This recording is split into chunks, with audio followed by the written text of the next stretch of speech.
Well, welcome to St Paul's Cathedral. My name is Mark Oakley and I'm the Chancellor of the Cathedral. And for a while now I've been thinking that when we have visiting preachers at St Paul's, 10 minutes sometimes isn't enough. I have to admit sometimes 10 minutes is far more than enough with some preachers. But sometimes we have preachers who bring a wealth of experience and insights about topics which need further conversation and learning.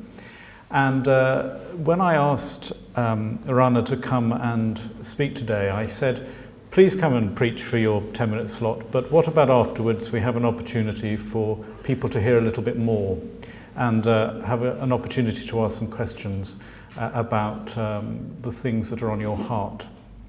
And he agreed. So this is a trial run, and you've all turned up, so it's proved me right. And I'm delighted to welcome you. And I'm very pleased and grateful to Faith Matters for helping promote this time together. In August 2009, the then Archbishop of Canterbury, Rowan Williams, said this: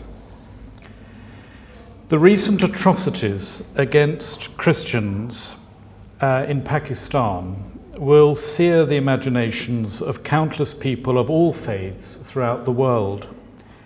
As the Minister of Law in the Punjab has already said, such actions are not the work of true Muslims, they are an abuse of real faith and an injury to its reputation, as well as an outrage against common humanity, and deserve forthright condemnation."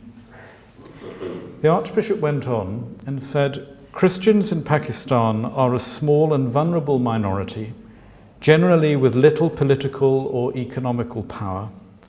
They are disproportionately affected by the draconian laws against blasphemy, which in recent years have frequently been abused in order to settle local and personal grievances. They need to be assured of their dignity and liberty as citizens of a just and peaceful society. Their good, their security is part of the good of the whole Pakistani nation. And those of us who love Pakistan and its people, whatever their faith, feel that the whole country is injured and diminished by the violence that has occurred." 2 years later, of course, Shahbaz Bhatti, Pakistan's Minister for Minorities and a Catholic, was fatally shot not long after the killing of Salman Taseer, the Muslim governor of Punjab, for speaking out in defense of religious minorities. And of course, we heard on the news this very morning about the plight of Mohammed Asghar. These and many other deaths and sentences are the more well-known atrocities, but there are many others which don't reach the papers. But we know, as Human Rights Watch and others are saying, that in recent months, life for religious minorities in Pakistan has become increasingly dangerous. So it's very, very good to welcome Rana here today to let us know about life on the ground for Christians and other minorities in Pakistan and what he feels can be done in their support, as well as what impact intolerance has on our own Christian thinking. May I welcome, and would you please welcome Rana.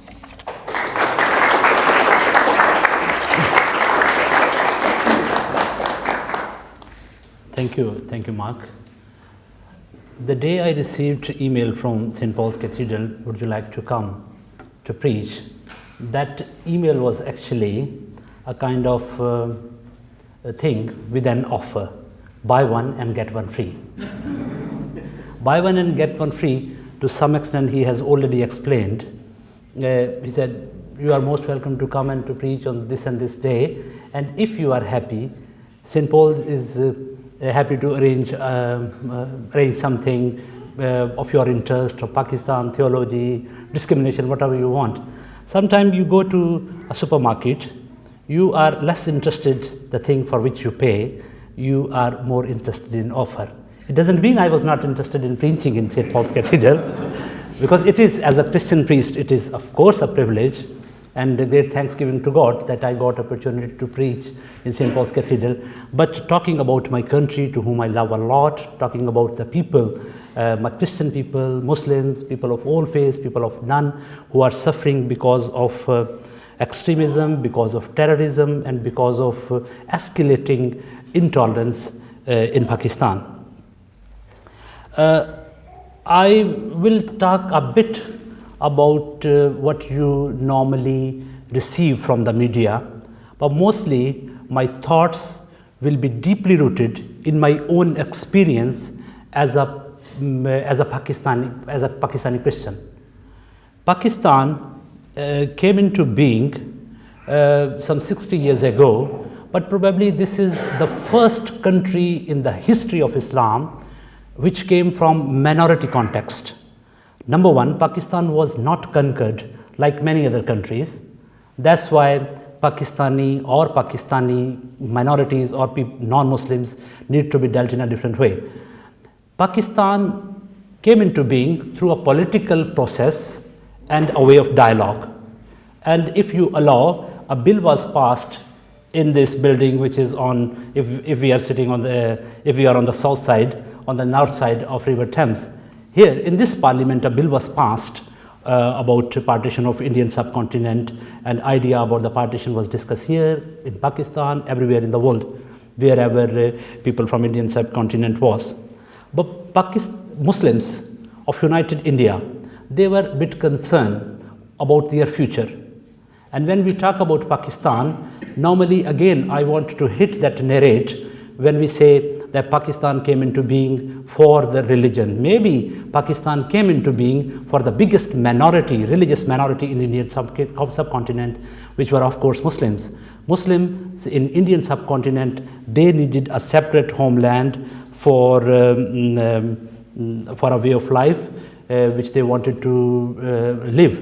Islamic way of life, or they might have some threats in their mind, and all these things we can see in the whole struggle for Pakistan. But today I want to draw your attention towards this very solid, concrete and simple thing. Pakistan came into being primarily for the biggest religious minority in Indian subcontinent, but Mr. Jinnah and all others who were lead people in this struggle, they had idea that Hindus, Christians, Sikhs, and all those people who are non-Muslims and people who have no faith, they live in that part of the world which was known at that time northwest of Indian subcontinent. Pakistan came into being as a state where people of all faith will exercise their religious liberty, and all those people who are not Muslims, they will have also equal rights. But and then again, normally we give a lot of emphasis on Mr. Jinnah's speech that he made on 11th of August in First Constituent Assembly of Pakistan about the minority rights, or about the future of the country, democracy, freedom and religious freedom people will have. Where things get wrong, here sitting in the West, we normally blame the role of religion for bringing extremism in the society. I mean, you can disagree with me. I am not absolutely on board when people say that religion is the bone of contention, or religion was the main force behind to bring extremism and terrorism or intolerance in the society. I still remember, and all of you who have Pakistani background, you might have more than 90% of your Pakistani friends. I born in a Christian family. This is something which I always share. My own story, which happened in my life 35-40 years ago when I was in Pakistan. I born in a far-flung area in interior of south of Punjab, a small town near Multan, where there was no good school, there was no church school, and those who belong to Pakistan and those who have visited India and Pakistan, like Reverend John, who is sitting right in front of me, they know all good school, all good college, whether they are St. Stephen College, Delhi, or Ford College, or Connect College, or FC College, all schools, convents, best school and colleges in Pakistan belong to the church. But the place where I was born in a Christian family, there was no good school, no church school. So my father sent me to live with my distant relatives in another city where I could go to a good church school. I was in the primary school at that time. I still remember I was least interested in studies because I had to live with my distant relatives. Even that was not a hostel, boarding. I had to live with my distant relatives. As a child, I was least interested. So I started losing interest in studies. And my uncles, they suggested my father, why don't you take him back? Otherwise, you will lose him. He will lose interest in studies, and you will lose your son, and you will not be able to reach your plans. So, with the permissive will, unwillingly, he brought me back to that small town, Bihari, near Multan. So, I was less interested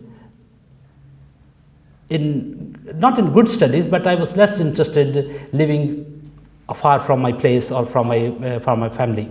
So when my father brought me back, he had no plan. Okay, what I will do with him, he had no idea. One day, Imam of a local mosque, he was a good friend of my father, and we were the only family in that area, Christian family, all were our Muslim brothers and sisters. And local Imam said to my father, your son used to live with your distant relatives. In these days, he is just wandering here and there, doing nothing. What happened with him? My father said, actually, he is unfortunate. Maulana Sahab, I sent him to a good church school.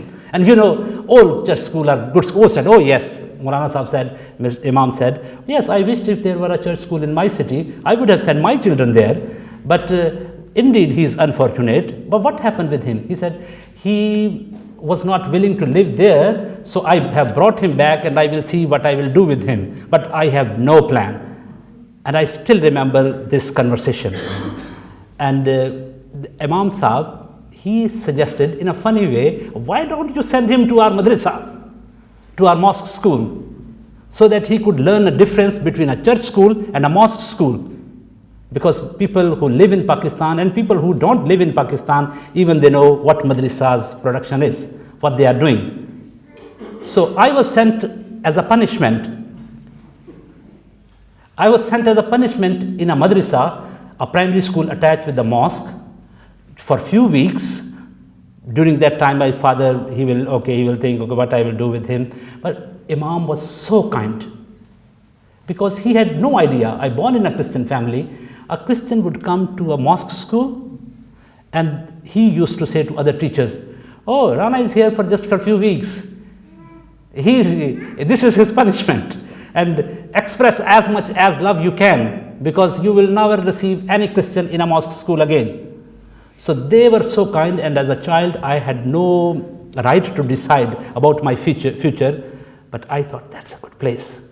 No compulsion. They are not saying anything bad to me. All good and sweet things I can hear from teachers.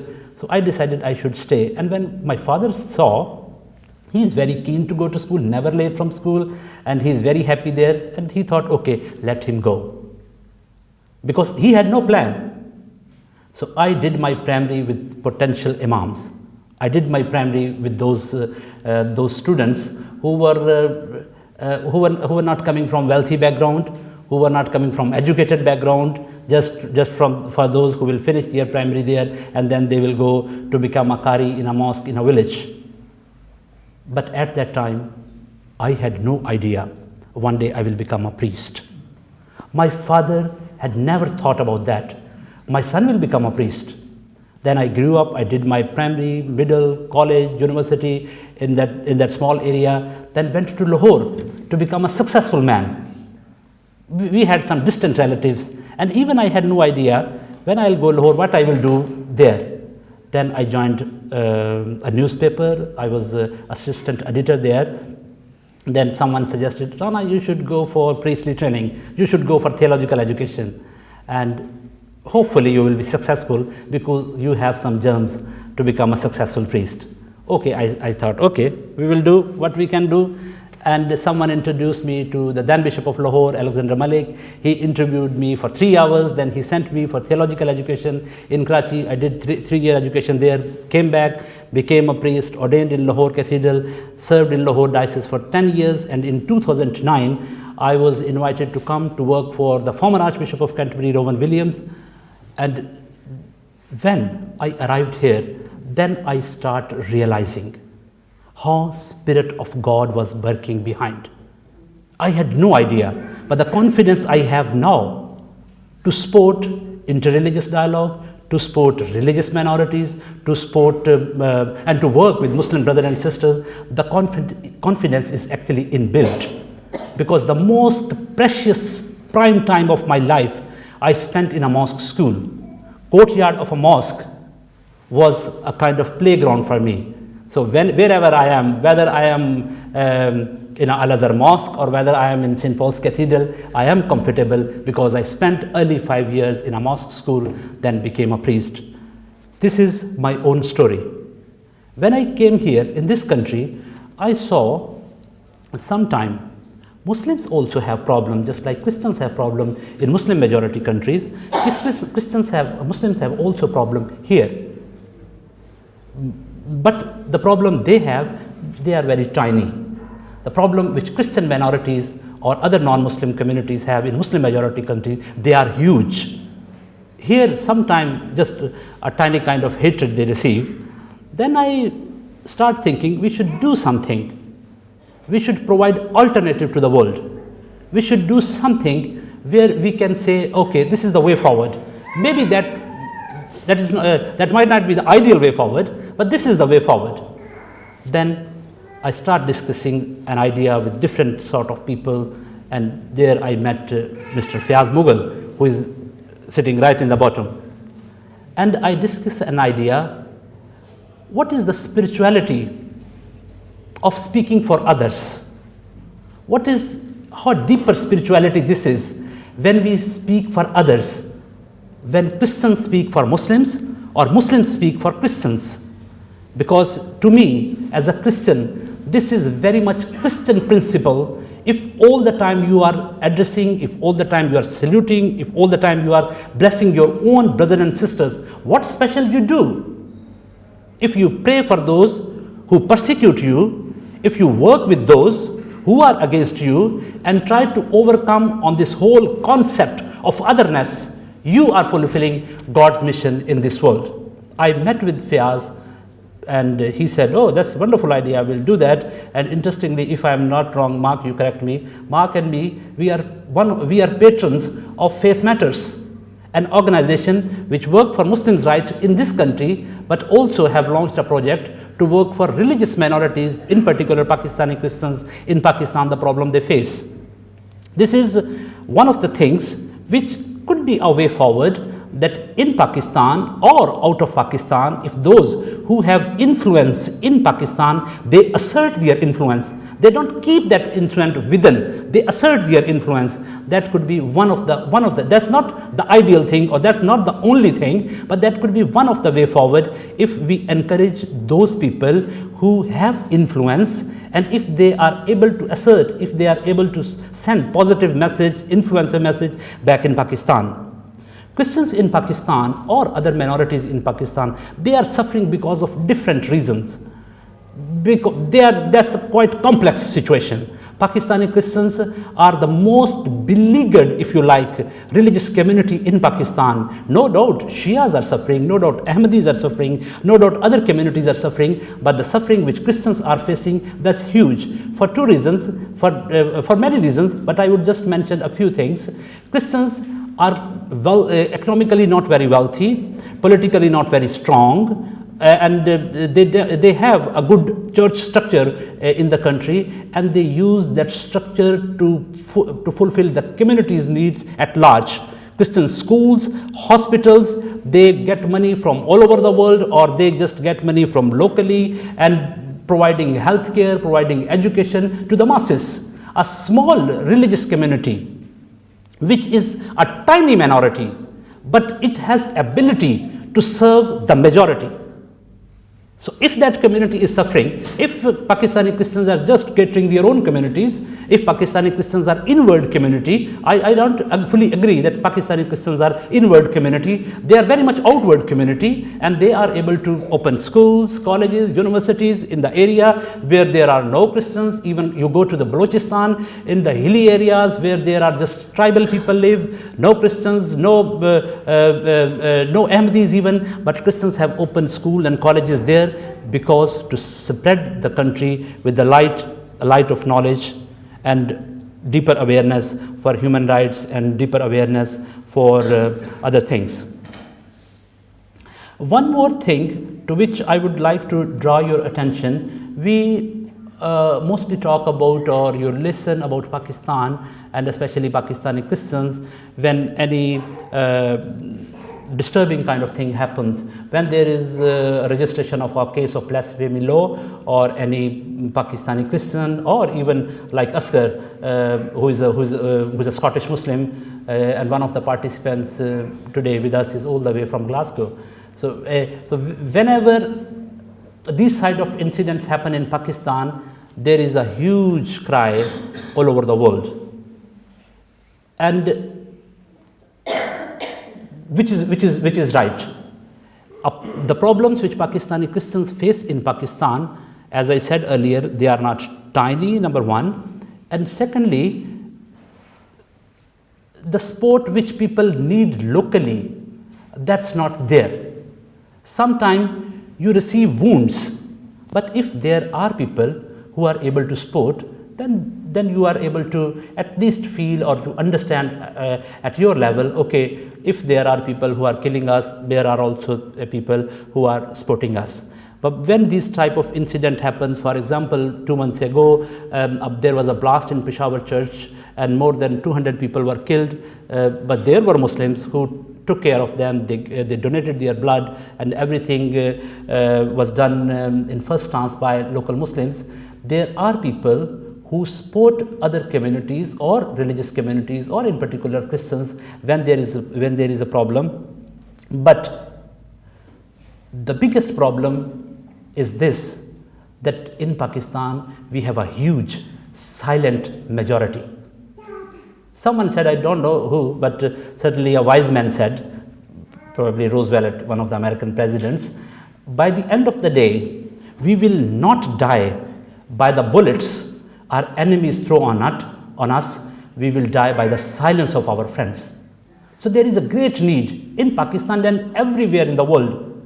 Those people who have clear, transparent conscience, they should speak out. They should speak out for others.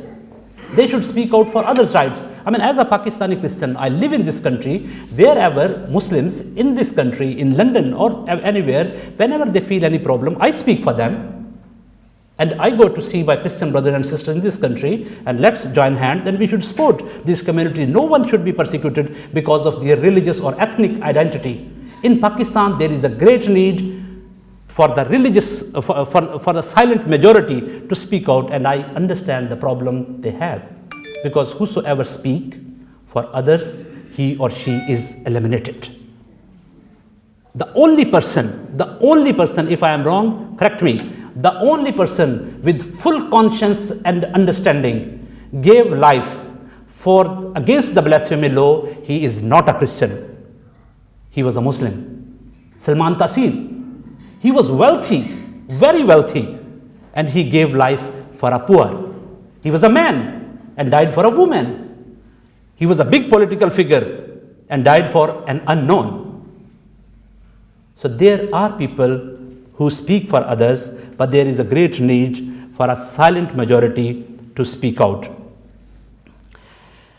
This religious intolerance is raising a lot of issues for human rights, and you can just put a long, unended list.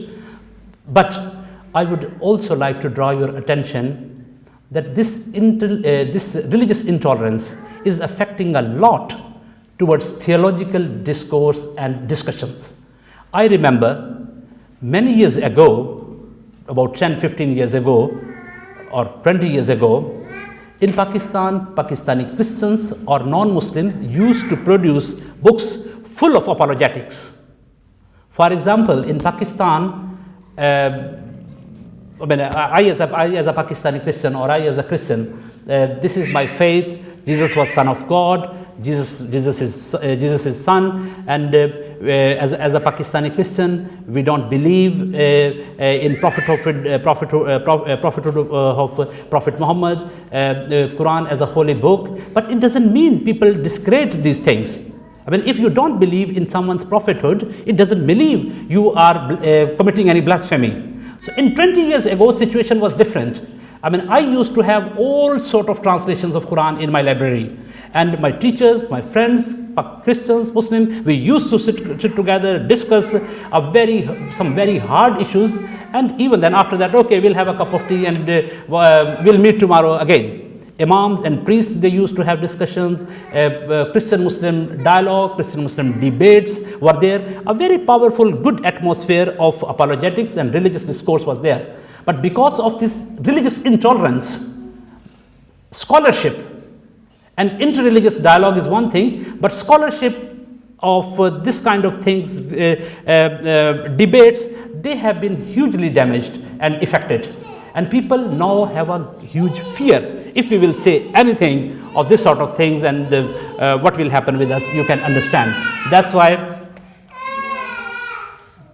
why people who are different, they are trying to prove in some way or the other we are not different.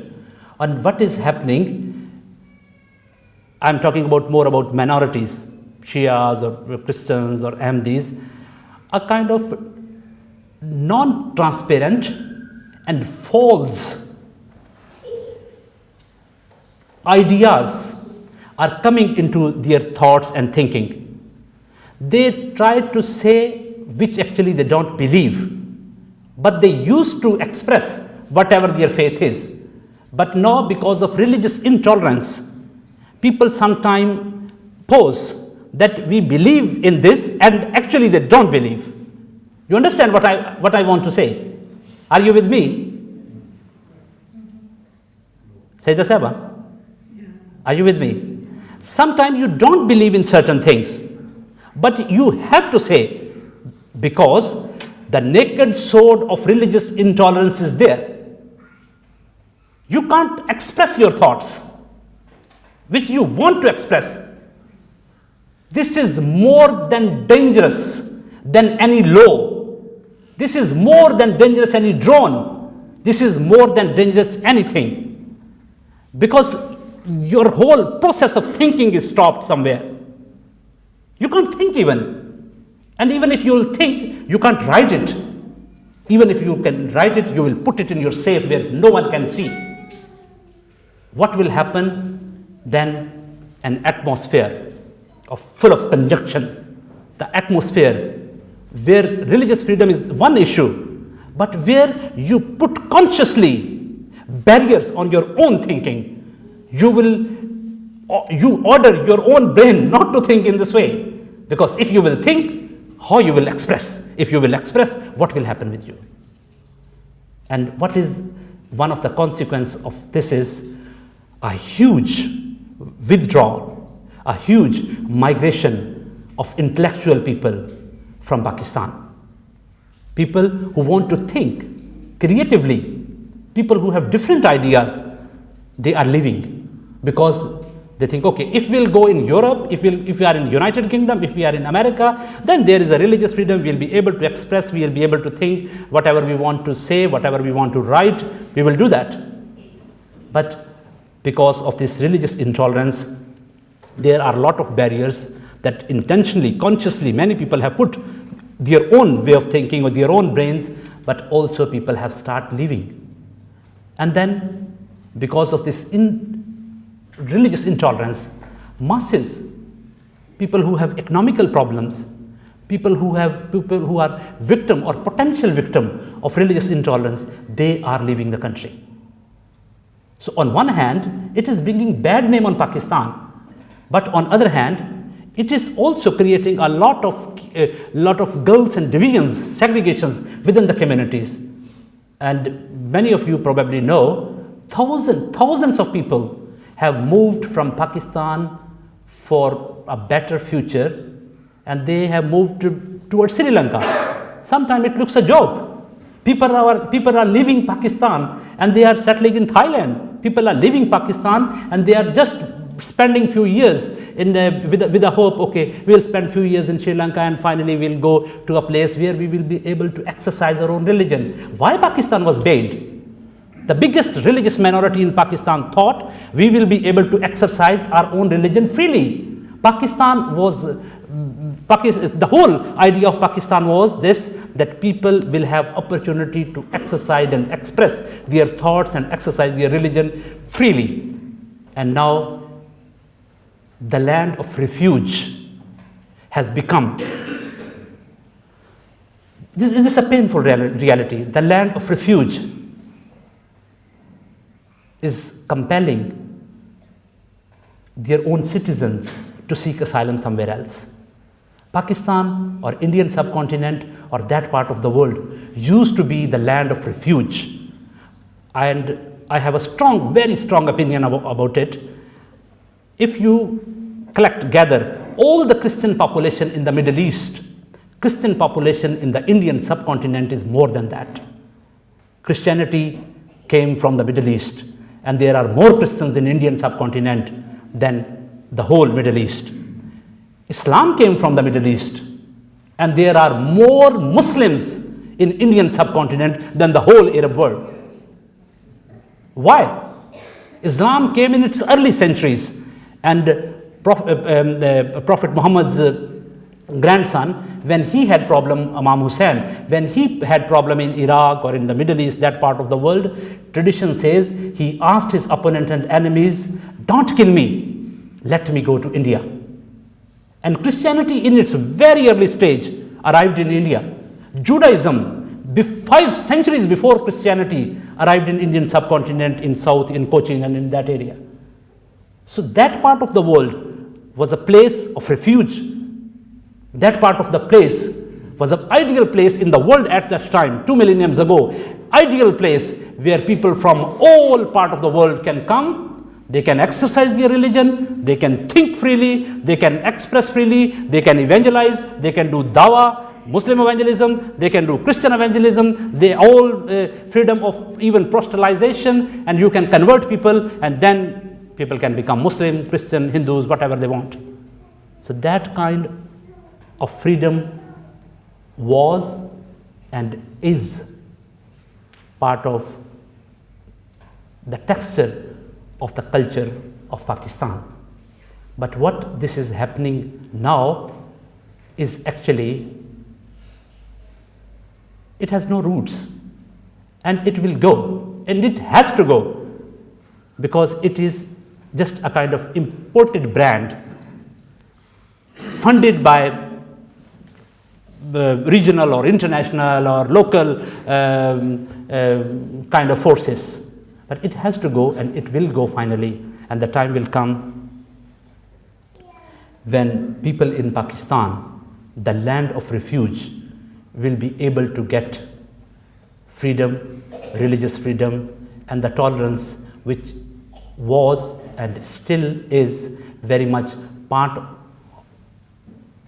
which is very much in the texture of culture of Indian subcontinent, which includes Pakistan.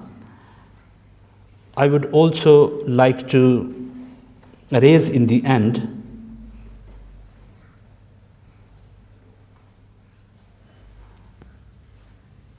that Pakistani people, wherever they are, whether they are in the United Kingdom or they are in Pakistan, they have strong connection with their country because of their cultural background, because of the language they speak, and because of their identity and so many other things.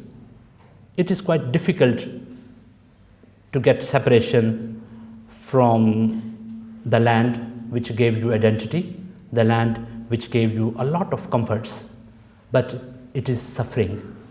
It is suffering because of religious intolerance and extremism.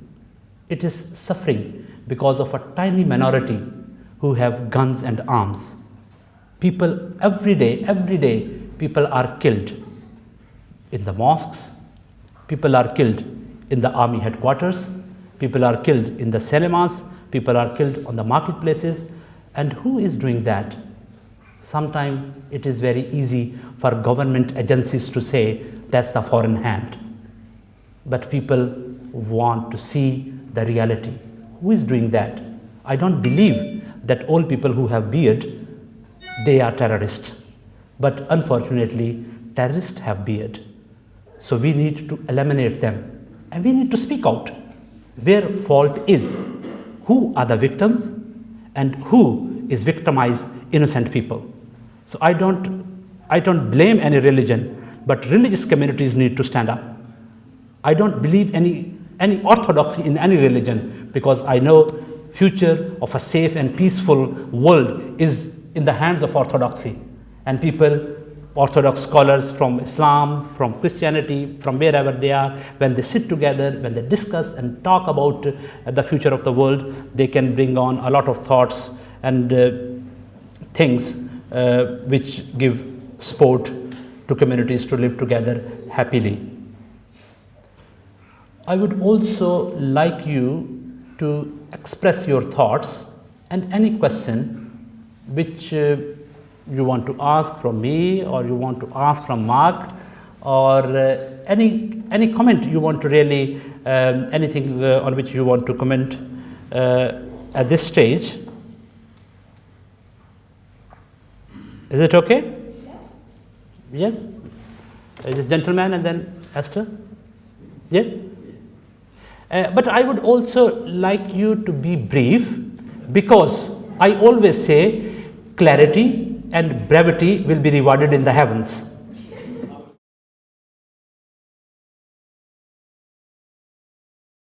You are asking from me what I have done. Okay, please be seated. Okay.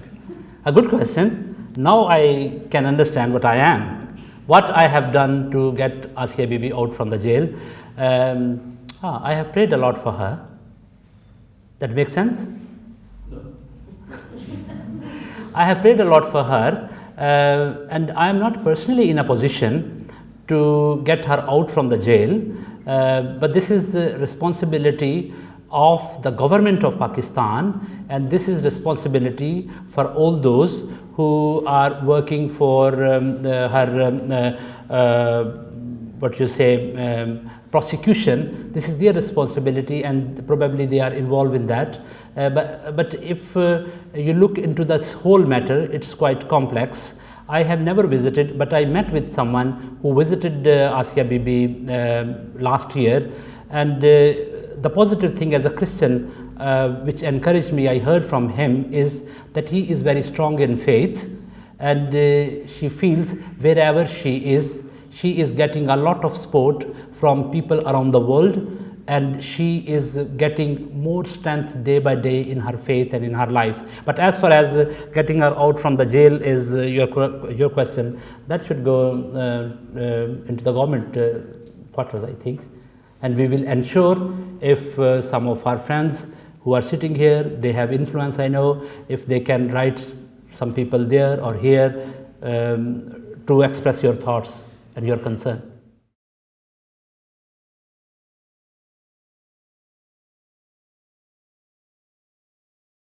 Okay, let me just apprehend what you said, and correct me if I am wrong. What the main question you put on the table is a small community is able to serve the majority, but their identity was stolen. And finally, the institution which they used to serve the community was nationalized in 1974 or whenever that was. And who did that? Yeah. Okay. I can respond it in many ways, but I think the response to your own question is within.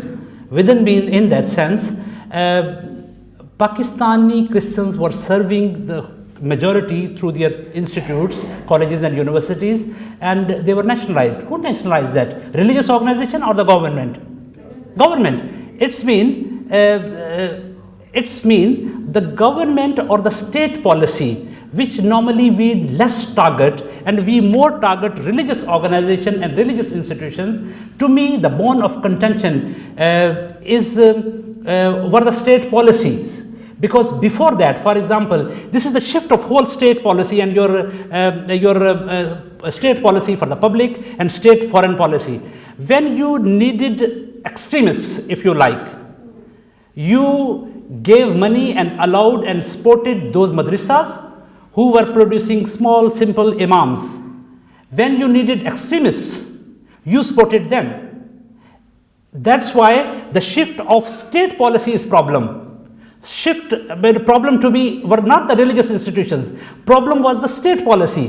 When state needed extremists, in Kashmir, if you like, or in Afghanistan, then America and Saudi Arabia and Qatar and Iran and even Pakistan. And now, these are not the hidden secrets. Government agencies, ISI, all these organizations, they supported extremism. So extremism, the root of extremism or the cause of extremism were basically, primarily, were not the religious institutions, but religious institutions, and religion was misused because of the shift of state policy.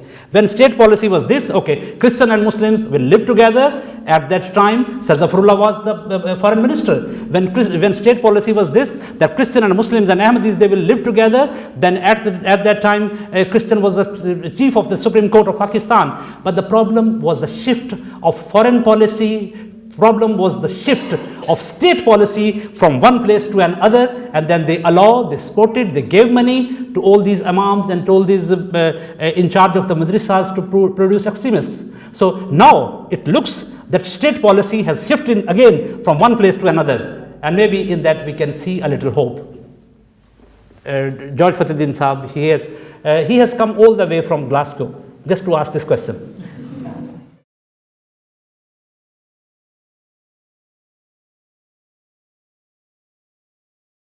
Thank you. I mean, I don't think no one can disagree what you said, and the thing which you said, that's actually our collective experience of coming from a minority background from Pakistan.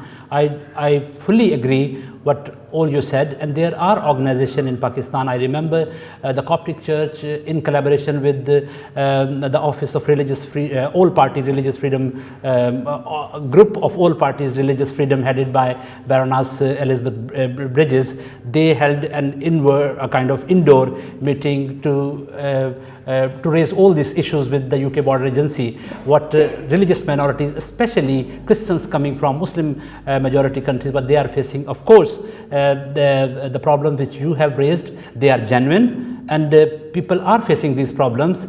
And on the other hand, Pakistani Christian and all Christians coming from as a migrant communities from other parts of the world, this is also their responsibility to raise their profile in the wider community. If we are just doing event and things within our own ghettos and within our own communities, it is helpful but less helpful.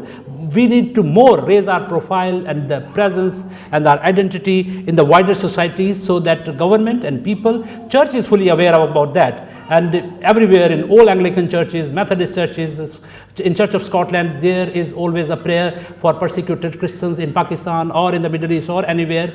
But this is also our responsibility as a people of Pakistani background Christians in this country to talk about more about the issues we are facing and how we can support positively back to the country of our origin.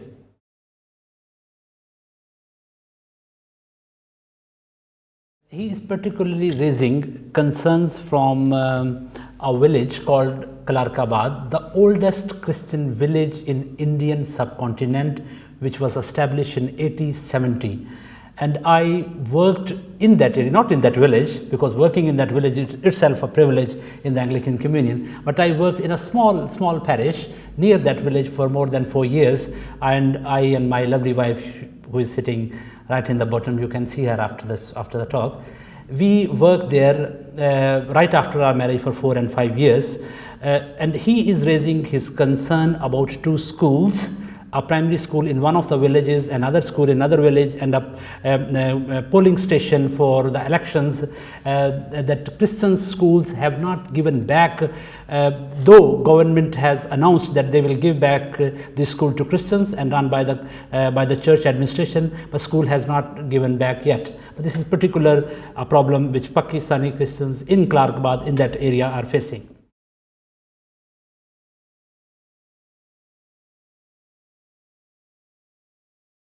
I personally feel a lot of difficulty by using these words, we, us, they. So my whole fight is against the word they. My whole fight is against the word the other. if we all can become we. It is quite confusing when we are sitting in a mixed gathering and when we use word we, they, who. So sometimes it is difficult for people to understand who they are and who we are. So I understand what you raised. For example, we are suffering since the foundation of Pakistan. And who are the oppressors? We can't just use a vague word. This is my understanding. We need to point out these are the oppressors.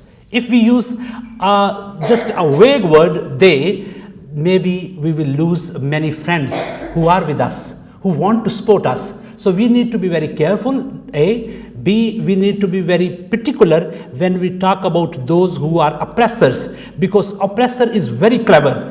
They will always misguide you, and they will put a lot of slangs and lot of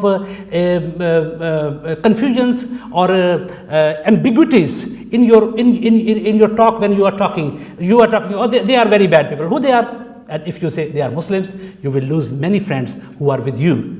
Whenever we are discussing our issues, and Pakistani Christians are suffering a lot of problems because of their own position. Pakistani Christians are suffering because of a feudal system. Pakistani Christians are suffering because of religious intolerance. Pakistan is suffering because of escalating Islamization in the Pakistan. Pakistani Christians because of different reasons. But we as oppressed, this is very much pedagogy of the oppressed, and Paul Pelano write about this. When you target the oppressors, very careful, because oppressors are very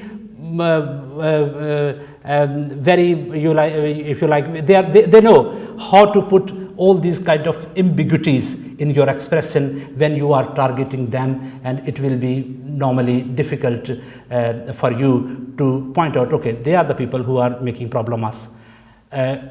Luckily, we have Mr. Anthony Lemmel, General Secretary of Pakistan Bible Society, who is here, and today in the afternoon he is attending and preaching in one of the services for 150 years of services of Pakistan Bible Society in Pakistan. The service was held in Lahore Cathedral, but here in United Kingdom, we Pakistani Christian of Pakistani heritage, we also decided, when this great man is here, why don't we use him, and we also welcome him. He is here with us, and in the end, if you want to say something, Mark, is it okay? Yes, indeed. Yeah. Would you like to come and to say? I'll say hello, and I'll just end the session formally. I know conversation is going to carry on, but we have to leave the room in a few minutes. But please do come.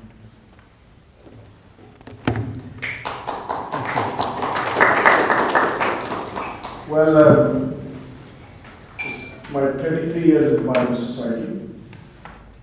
Two things. I picked up Rana's comment of the silent audience. I think it's very important.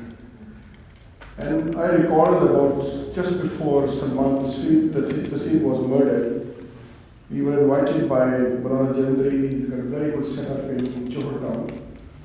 It was December 26th, and a lot of us were invited, but 5 of us could go. Bishop Malik was with us. And there were about 18 Mulanas from even as far as Peshawar. And the debate discussion basically was on the blasphemy law 295C. They were asking us not to go into repealing it, but go into a system in which it could be controlled in the way the case is registered. So anyway, after that, Salman was murdered, assassinated, and I was looking in the newspapers every morning to get a comment from this group. If not condemning it, at least saying something, but no commentary in the newspaper. And these were well-known Molanas. So I think this is very important. The silent aspect, we don't want to talk. Of course, there are dangers. If you say something, you are very easily targeted. Second thing I want to say here is, with my experience with the educated Muslims in Pakistan, I have very good friends with educated. They are not also happy with what is happening. I want to really honestly tell that. So our main problem is the grassroots level uneducated Muslims who even don't know what Islam is, to be very honest with you. They are alert by showing videos of Jannat, of hools, which is again, it's very stupid. So the big issue is this, and I think this is something to pray about. And again, to pray that the silent audience, the educated in Pakistan, must voice up.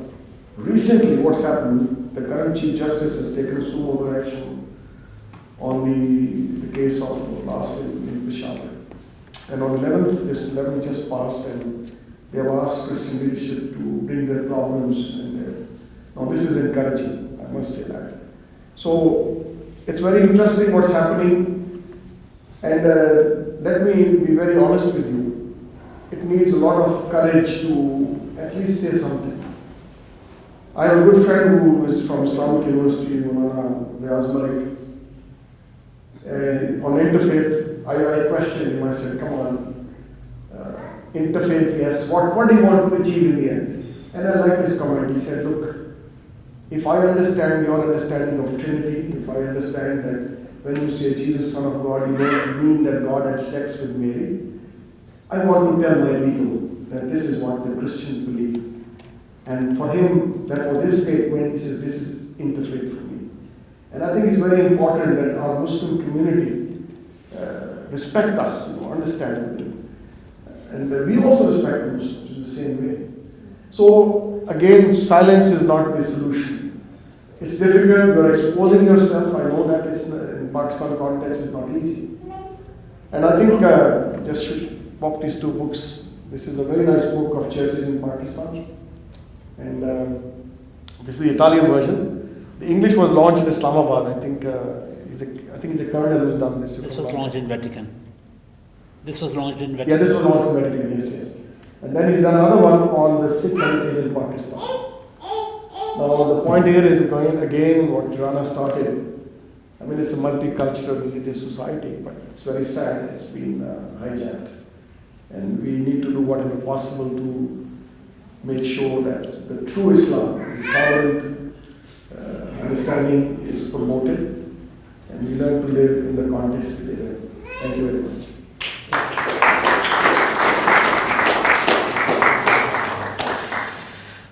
Ladies and gentlemen, one of the things we try and make St. Paul's is a place of learning. You can't make a place of learning by yourself. You can only learn when you, and of course this is one of the lessons we've been hearing, you can only learn when you bring different people together in one place, and you have the courage to speak from your heart. Honesty is the best disinfectant, and there's a lot of courage needed in this room for you and for the people you know and love.